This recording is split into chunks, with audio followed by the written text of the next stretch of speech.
Cool. Good to be back here again and talk a little bit more about how we see future of influencer marketing and how important it is to build a relationship with our customers, not only push on them communications. And I want to start with something that already the panel before discussed quite nicely around the introduction to our economy, artificial intelligence, and how it's going to affect us in a big way. So just to start on a positive note, most of us probably in the next few decades will not be needed anymore in terms of workplace. We will be probably replaced with much smarter, much quicker, less emotional entities who can do our work probably a little bit more efficient, but without all of the emotional attachments to it. But looking first on the macro level trends, so I just want to take you quickly through what we see is important in macro perspective, and then in advertising in general, and then in our space, which is influencer marketing space. So looking at macro level, essentially in the next 10-15 years, there's going to be so much more wealthy people than ever in history, which implies something that we already know, dissolvence of medium class. In some markets, there's already no middle class actually in the economy. In other economies, this process is getting quicker and quicker to realization. And what it stands for in terms of what we see is that luxury is being redefined. So for most of our parents, what luxury meant was the best car available on the market, the best and the biggest apartment or townhouse available in the city. Now the luxury seems to be redefined in terms of how important the experience is, and much less it's about brands and names that we want to represent our luxurious lifestyle. It's more about what we do during the day and how much time we actually have for our decisions, not for someone else's. In terms of the other spectrum of the board, what is interesting and why such marketplaces as Amazon are so successful, I believe it's partially due to the macroeconomic shift outside of the middle class and basically driving the high net worth individuals to much greater extent than ever in the history. So as we have those luxury and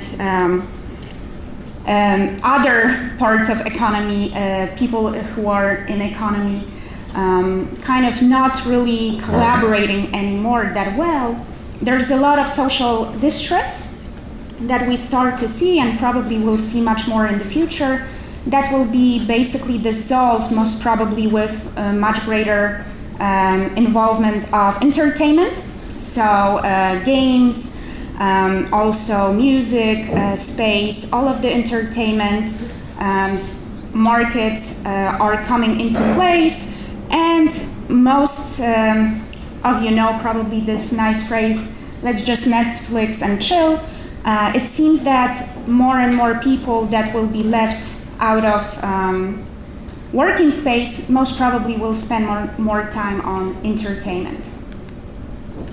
And the future of advertising, just few bullet points on where we see the new interesting things will happen in the broader advertising space. Something that we used to call advertising, I think that right now it's all about ad tech, actually, if not technology in general, as most of the advertising, as we know, is all around technology, not really about manual work as we used to know it. So one of the things that is interesting with the blockchain introduction to our space and the big hype, probably the blockchain won't resolve all of the problems, but for sure it kind of shows how less important third-party intermediaries, sorry for my English, are. So what we see already is that a lot of ad tech companies are trying to build systems that don't necessarily need third-party verification. Blockchain probably will not be the answer for all of those problems, but for sure it's one of the technology that's being used right now very broadly. Amazon and blockchain, that's something that, if you could imagine, and please don't treat blockchain only for the cryptocurrency hype that's around mass media. If we could imagine a situation where Amazon has actually their own tokens that you can buy with instead of US dollars or GBPs, I think that would be one of the most use case scenarios for all of the conferences around the globe, as their power is so strong. And this is another example of how the market could shift into different space. Also, what is quite interesting right now is that data is an asset. As we used to call, back in my days when I was working at a media agency, we used to call assets, websites, Facebook page, etc. Now, it seems to be much less important than actually the data itself. Protection of it is another topic, of course, with the May revolution coming up. But what is also quite interesting in this space, and I'm actually looking forward personally to proper launch of NYIAX, if I remember correctly the abbreviation, is the blockchain-based NASDAQ-founded futures trade desk. So essentially, most probably we'll soon be able to see more financial instruments entering the digital space where actually advertisers and publishers and other parties can trade properly on advertising and treat it as a proper investment and one of the assets on their portfolio. One of the interesting things coming especially from Asia is the e-commerce and bots merge, something that we can nicely see in what Alibaba is doing with Weibo, how they are merging e-commerce experience with social experience and how well they are connecting the two dots together to make something that we discussed in the morning panel, how to make the ROI work much better for the clients. The last thing that I wanted to touch upon is AR and VR that is still kind of undervalued on the market. There's still not much new and usable technology on the market. There are a lot of devices, but they are not really user-friendly as of yet.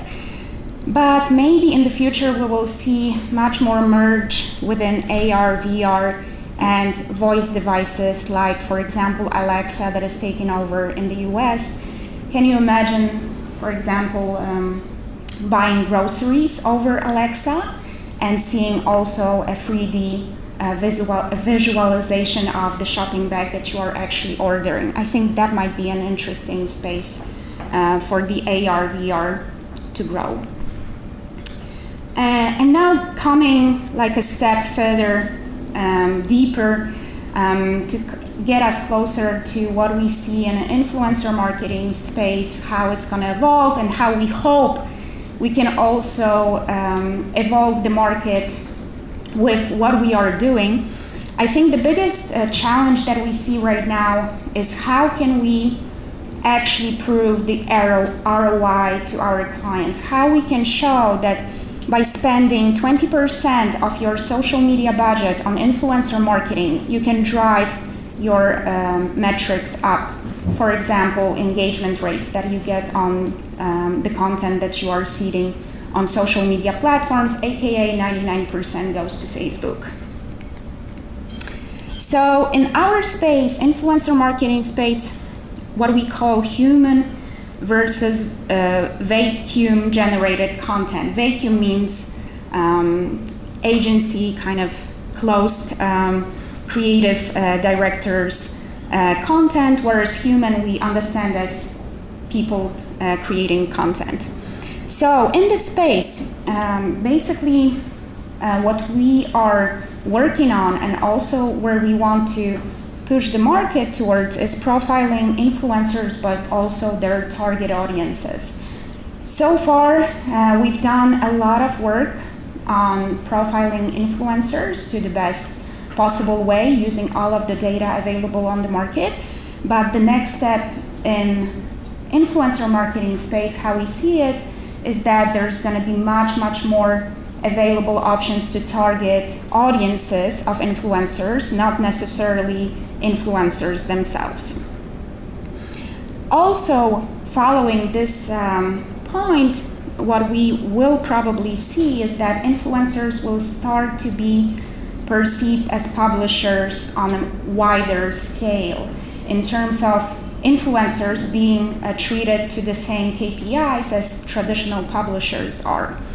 As we talked in the morning, there's still a lot of data missing, a lot of measurement issues, but we feel that there will be a next generation where we're going to be able to provide much more information to clients and then also be able to be measured against ROI. Loyalty programs, next generation. Essentially with what we did in IndaHash with tokenization of influencer marketing space, we believe that there's going to be much more broader options for building new loyalty programs. For the past 5-6 years, loyalty programs kind of went south with most of the advertisers, but now what we see is that there's a new relaunch, kind of renaissance coming into place as most of the brands are struggling with what Amazon is pushing on all of us, which means no love brand.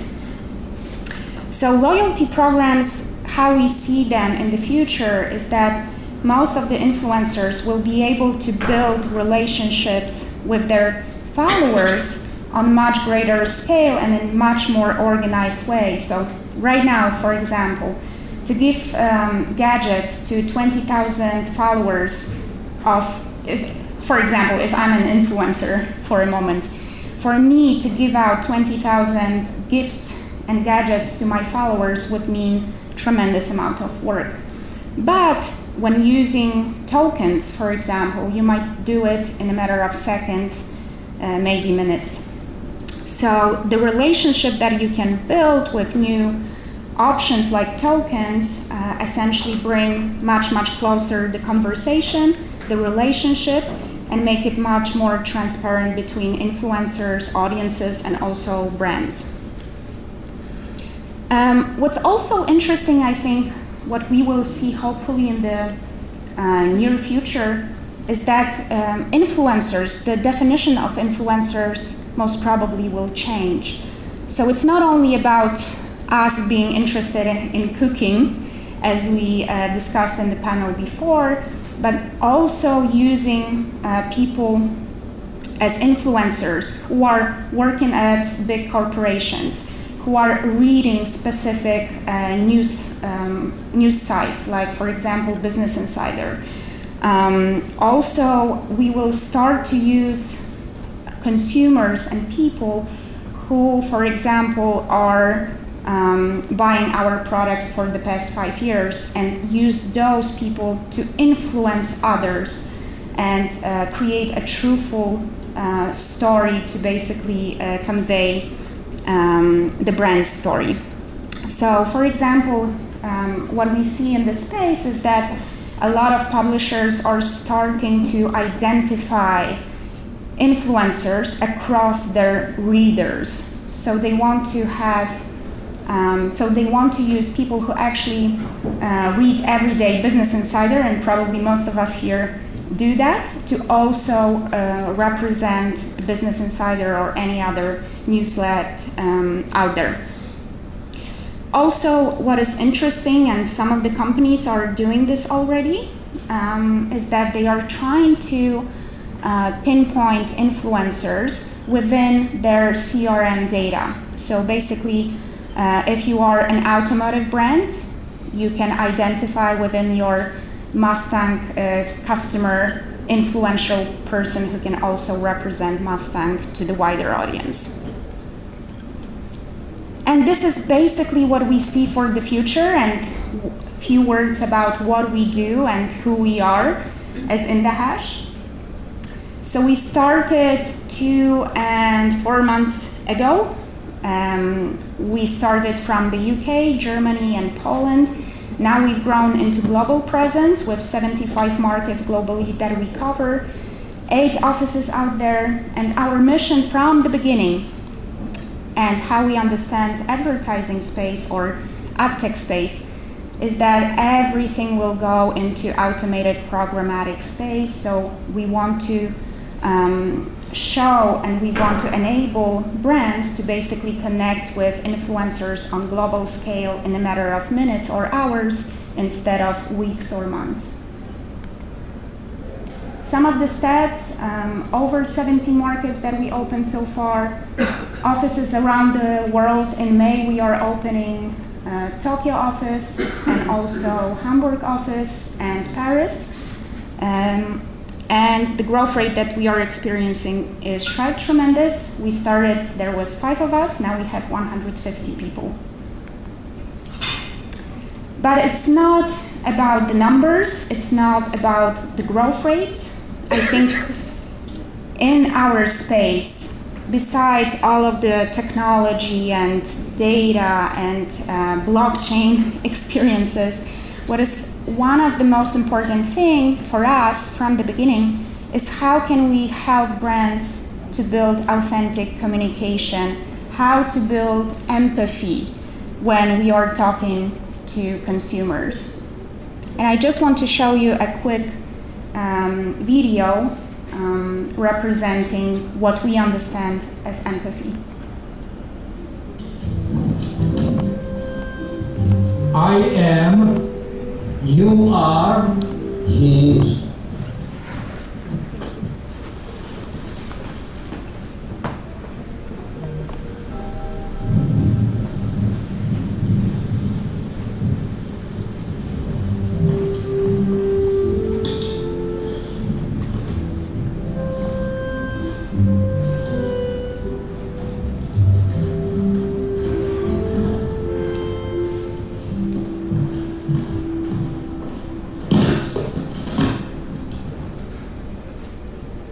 English for beginners.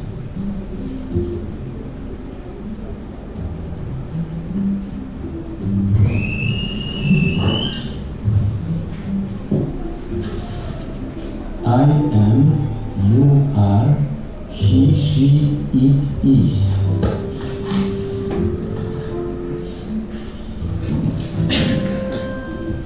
I am, you are, he, she, it is.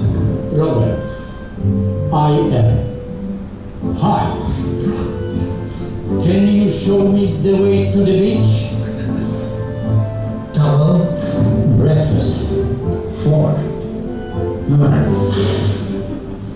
bread. I love you. You are perfect. Fucking kill you. I love you. You are perfect.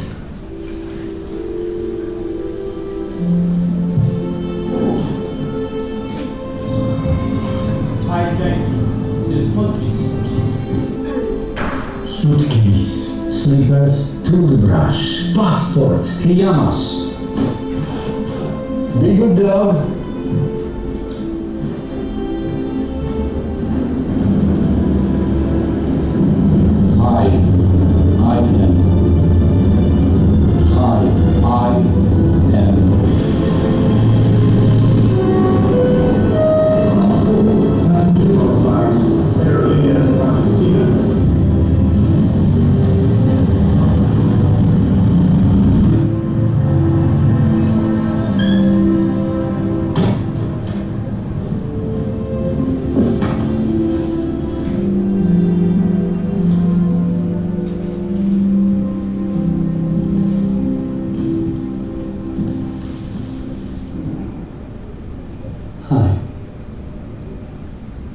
grandpa.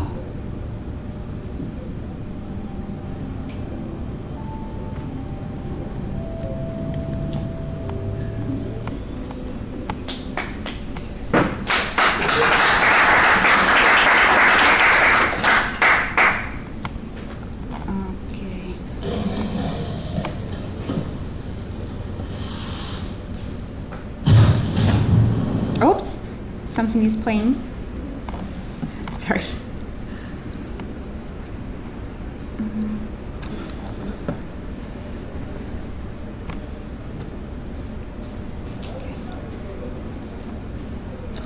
So for us, this unique conversation that you can do is not really with this old-fashioned TV spot that we've seen just a second ago.